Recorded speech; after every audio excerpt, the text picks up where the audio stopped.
Hello guys, welcome back in our economics class. Today we are discussing our chapter statics, a singular noun. In the first video we discussing about the statics. What is statics in detail? So in the second video we discuss that statics have a two definition. First, statics a plural noun and second is statics a singular noun.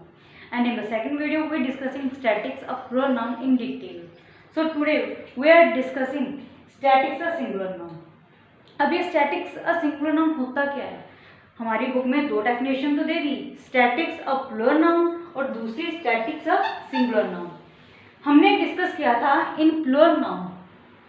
Plural noun में हमने definition की थी that कि statistics refers to the numerical or a number system where we collect the numerical or number system data in our related to our topic is known as a statics of plural noun. मतलब जहाँ पर हम एक number system को लेकर मतलब quantitative data को collect करते हैं उसे कहा जाता है प्लुरल नाउन. मतलब वो प्रोसेस जहाँ पे हम सिर्फ क्वालिटेटिव डाटा लेते हैं. हमने उसमें एग्जांपल भी लिया था, जैसे पॉपुलेशन होगी, ठीक है, पॉपुलेशन हम कलेक्ट कर रहे हैं, या हम किसी एम्प्लॉयमेंट की कोई चीज़ एम्प्लॉयमेंट का कोई डाटा कलेक्ट कर रहे हैं, तो वो आ जाता है स्टैटिक्स ऑफ प्लुरल नाउन, कि जहाँ पे सिर्फ हमने क्या किया, एक न्यूमेरिकल डाटा को कलेक्ट किया है. But today statistics of singular noun की डेफिनेशन अलग है. ठीक है, firstly we discussing about its definition. Statistics may be defined as a collection, presentation, analysation and interpretation of numerical data, कि जहाँ पे हम डाटा को इकट्ठा भी करते हैं, उसे प्रेजेंट भी करते हैं, एनालाइज भी करते हैं एंड इंटरप्रिटेट भी करते हैं. कौन से डाटा को? जो हमने नंबर सिस्टम में इकट्ठा किया, कलेक्ट किया, उसे कहा जाता है हमारी स्टैटिक्स और सिंगुलर नाउन. अब हमें 1 2 3 4 हमें चारों चीज़ें हमें इसमें बता दी कि कलेक्शन करनी, प्रेजेंटेशन करनी, एनालाइज करनी, इंटरप्रेट करना. अब चारों चीज़ों में हमारी कौन कौन सी आइटम्स ऐड होती हैं, क्या क्या हम चीज़ उसमें लेते हैं, इन डिटेल में हम ये पॉइंट्स डिस्कस करेंगे. First of all, collection. What is collection? Collection in a normal term we can say that collection is a combination of a data, कि डाटा को क्या करना, कलेक्ट करना. वही है कि जो हमें डाटा चाहिए उसको क्या करना, कलेक्ट करना, but related to our topic. Firstly, decide the topic, which topic we are using or in which topic we are collecting our data. So firstly decide the topic, then collect the data related to that topic. Another is organization. Organization का मतलब organise करना, उसको एक systematic manner से रखना data को. ठीक है, ऑर्गेनाइजेशन में क्या होता है, सिस्टमेटिक ऑर्डर से उस चीज़ को जो हमने डाटा इकट्ठा किया उसको रखना. फॉर एग्जाम्पल, हम एक स्कूल की बात करें, स्कूल में टीचर्स क्या करते हैं, पेपर चेक करते हैं, पेपर चेक कर लिए, ठीक है, हिंदी के हो गए, इंग्लिश होगी, मैथ हो गया, साइंस हो गया, ठीक है, जितने भी सब्जेक्ट है सबके पेपर चेक कर लिए. और सभी टीचर्स ने क्या किया, अलग अलग सब्जेक्ट के टीचर्स ने सारे पेपरों को इकट्ठा करके इंचार्ज को सबमिट करवा दिया. इंचार्ज ने क्या किया, वो डाटा को कलेक्ट किया. तो इंचार्ज के पास क्या आ गया, डाटा कलेक्शन होगी उनके पास सभी सब्जेक्ट के पेपर्स उनके पास कलेक्ट हो चुके हैं. तो वो क्या कहते हैं, कलेक्शन ऑफ डाटा. कलेक्ट हो चुके हैं और उन्होंने क्या किया, उन्हें एक सिस्टमेटिक रख दिया कि मैथ के अलग रख लिए, हिंदी के अलग रख लिए, इंग्लिश के अलग रख लिए, उन्हें अलग अलग रख लिया. वो क्या होगी, ऑर्गेनाइजेशन, मतलब सिस्टमेटिकली उस चीज़ को रख लिया. और अगर उन्हें लिस्ट बनाने के लिए, कि अगर मान लो कोई ऑर्डर आया कि भाई आपने लिस्ट बनानी है एक बच्चे का कि उसके कौन कौन से सब्जेक्ट हैं, तो उसने क्या किया, टीचर्स ने क्या किया, एक लिस्ट तैयार की, बच्चों के नेम लिखे, सब्जेक्ट लिखा, हिंदी, इंग्लिश, मैथ, और उनके मार्क्स अपलोड कर दिए. तो एक जो वो उन्होंने लिस्ट बनाई है विद उनके नेम, बच्चों के नेम से, वो क्या एक सिस्टमेटिक ऑर्डर है कि उन्होंने सिस्टमेटिक वे से लिस्ट बनाई, नेम लिखा और उनके सब्जेक्ट नेम लिखे. वो क्या आएगा, ऑर्गेनाइजेशन, ऑर्गेनाइज किया उस डाटा को. Next, presentation. Present the data in the form of graph, diagram और टेबल. ग्राफ, डायग्राम, टेबल वही चीज़ कि उन्होंने क्या किया, एक पेज पे टेबल बनाया, बच्चों के नाम लिखे और कॉलम्स बनाए, जितने उन्हें कॉलम्स है, जितने सब्जेक्ट है उतने कॉलम्स बनाए. तो वो क्या है हमारा प्रेजेंटेशन, कि हमने उस डाटा को किया, प्रेजेंट किया. Then analyse. एनालाइज का मतलब analyse the data in the form of average और परसेंटेज. अब क्या किया, एक बच्चे के 6 सब्जेक्ट हैं, 6 सब्जेक्ट का टोटल किया और उसकी एवरेज निकाल के उसके परसेंटेज निकाल ली। तो वो क्या रहता है, एनालाइज करना, कि हर एक बच्चे के मार्क्स को हमने क्या किया, एनालाइज किया, चेक किया कि बच्चे की क्या परसेंटेज आ रही है। Then interpretation to find the certain conclusion रहता है जो हम पोजीशंस निकालते हैं, फर्स्ट सेकंड थर्ड, वो क्या रहता है, कंक्लूजन।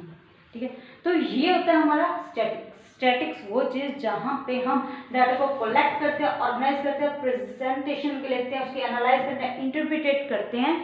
कौन से डाटा को, न्यूमेरिकल डाटा को, in a systematic manner, that is note as statics a singular noun. So statics a singular noun refers to the collection, organization, presentation, analyzation and interpretation of a numerical data in a systematic manner. Now our next topic is limitation of statics. Statics के कमियां कौन कौन सी हैं?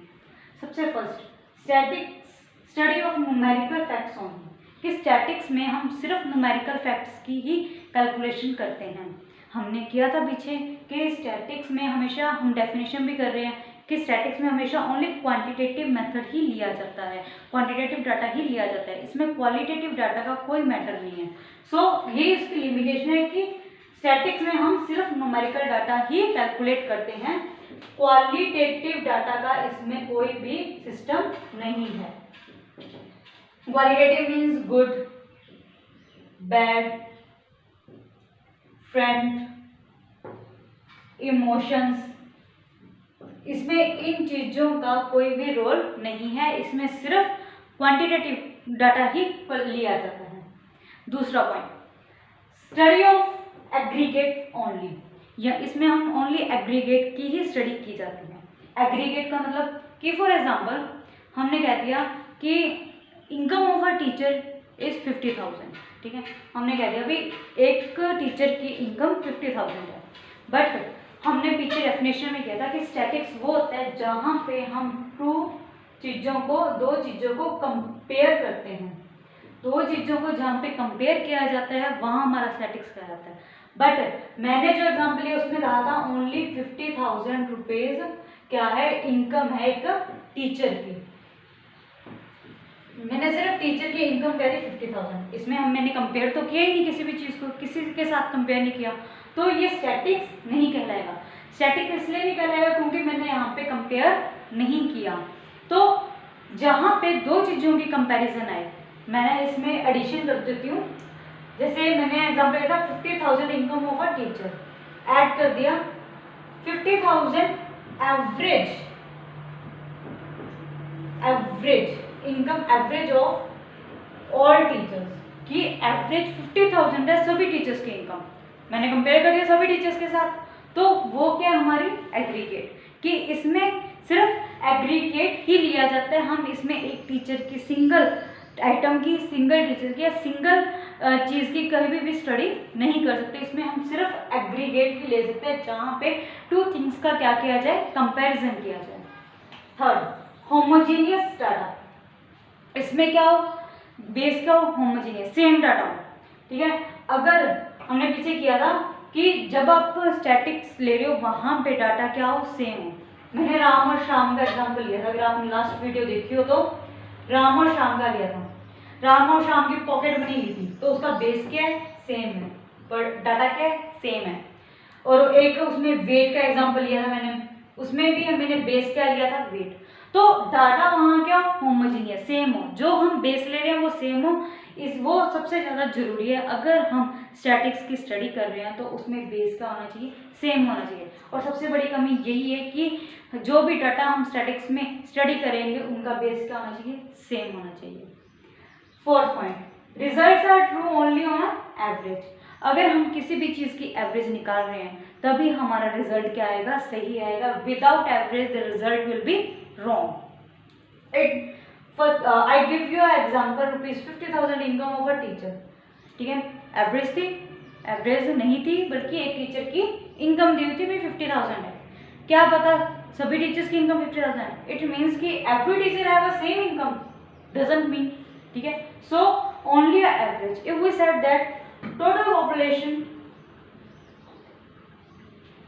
in our India earning ₹10,000 per month. कि हमारे India में जितनी भी पॉपुलेशन है, ठीक है, हर एक इंडिया का बंदा क्या कर रहा है, 10,000 अर्न कर रहा है पर मंथ का एवरेज लिया हमने, ठीक है। क्या ये सही कि इसका मतलब ये तो नहीं है कि हर एक बंदे की, जो भी हमारे इंडिया में जो भी बंदा रह रहा है, हर की इनकम 10,000 नहीं, ये एवरेज है कि एवरेजली इंडिया के हर बंदे की इनकम कितनी है, 10,000 है। सो अगर हम किसी भी आइटम को एवरेज में ले रहे हैं तो उसका रिजल्ट ट्रू हो सकता है, बल्कि इफ अगर हम किसी भी चीज को एवरेज में नहीं ले रहे so it give a wrong result. Without reference result में be prone to be wrong. अब हमने डाटा कलेक्ट कर लिया, ठीक है, उसको प्रेजेंट कर दिया, एनालाइज कर दिया, कंक्लूजन तक हम पहुंचे। जब हमने कंक्लूजन निकाला, ठीक है, हमने ये नहीं देखा भी हमने डाटा कहाँ से कलेक्ट किया था। क्या पता कहीं पुराने सैंपल्स पड़े हो, हमने वहीं से डाटा उठा लिया हो। क्या पता कोई पुराना डॉक्यूमेंट में कोई रिकॉर्ड पड़ा, हमने वहीं से उठा लिया हो, ठीक है। तो क्या पता वो रॉन्ग डाटा हो, क्या पता उन्होंने एस्टिमेट से लिखा हो, डजंट मीन, ठीक है, डजंट नो, हु नोस, कोई नहीं जानता, ठीक है। सो जो भी हम डाटा कलेक्ट कर रहे हैं उसके साथ उसकी रेफरेंस देना बहुत ज़्यादा ज़रूरी है। अगर आप डाटा ऑनलाइन किसी भी वेबसाइट से उठा रहे हो तो उसका वेबसाइट जो आईडी है वो दे दो, ठीक है। अगर आप कहीं किसी प्रोफेसर या किसी टीचर से डिस्कस कर रहे हो तो उनका रेफरेंस दे दो। तो रेफरेंस देना ज़रूरी है, विदाउट रेफरेंस रिजल्ट गलत हो सकता है। Next point, can be used only by the experts. Statics के जो मेथड्स हैं, ठीक है, आगे हम जो मेथड्स करेंगे, mean, median, mode, dispersion, correlation, ये जो मेथड्स आएंगे, ठीक है, ये मेथड्स ओनली वो ही यूज़ करता है जो स्टैटिक्स के बारे में डिटेल में स्टडी कर चुका हो या स्टैटिक्स की उसको फुली नॉलेज हो, ठीक है। जिसको जो स्टैटिक्स के आसपास भी नहीं है, जो बंदा, जो पर्सन स्टैटिक्स के आसपास भी नहीं है, वो पर्सन स्टैटिक्स को यूज़ नहीं कर सकता, ना ही इस मेथड्स को अप्लाई कर सकता है, बिकॉज ये एक सिस्टमेटिक मेथड्स ने, तो इसलिए ओनली एक्सपर्ट्स ही इस मेथड को यूज़ कर सकते हैं। इस प्रोन टू मिसयूज, स्टैटिक ऐसा डाटा है जो हम मिसयूज भी कर सकते हैं। एक लाइन इसके लिए बोलिए, statics like a clay which you can make a god or devil। Static एक क्ले की तरह है जिससे आप उसको सही रास्ते पे भी लेके जा सकते हो और उसको गलत रास्ते पे भी लेके जा सकते हो। तो डाटा, क्योंकि डाटा एक डॉक्यूमेंट में लिखा होता है, ठीक है, डॉक्यूमेंट तो एक डाटा होता है जो फाइल में रिकॉर्ड होता है, ठीक है। क्या पता कोई भी बंदा उठा के उसको गलत यूज कर दे, हु नोस। तो डाटा एक क्ले की तरह है जिसको हम एज अ गॉड भी यूज कर सकते हैं और एज अ डेविल भी लेके जा सकते। Thank you for watching our video. आज का टॉपिक यहीं खत्म होता है। मैं उम्मीद करती हूँ कि आपको समझ आया होगा। ज़्यादा से ज़्यादा हमारे चैनल को लाइक करें, सब्सक्राइब करें, शेयर करें ताकि और बच्चों को भी फायदा हो। Thank you so much.